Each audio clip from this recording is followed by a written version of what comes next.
తెలుసా, 20 సంవత్సరాల చదువు పూర్తి చేసుకున్న తర్వాత ఇప్పుడు అర్థమవుతుంది అసలు పుస్తకం ఇప్పుడు తెరవాలని, అసలు పాఠాలు ఇప్పుడు మొదలవుతాయని. మా క్లాస్ మిడిల్ క్లాస్. మా టీచర్ పేరు జీవితం. అబ్బో, చాలా స్ట్రిక్ట్. ఈ కోర్సులో జాయిన్ అవ్వడానికి మేము పెట్టిన ఫీజు మా అమ్మ 9 నెలలు మోసిన బరువు, మా నాన్న ఇంకా మోస్తున్న బరువు. మా సిలబస్ ఏంటో తెలుసా?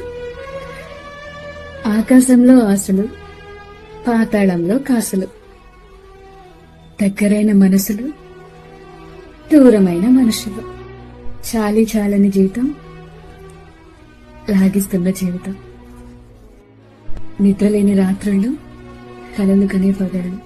సో వీటన్నిటి మధ్య మాత్రం మిడిల్ క్లాసే.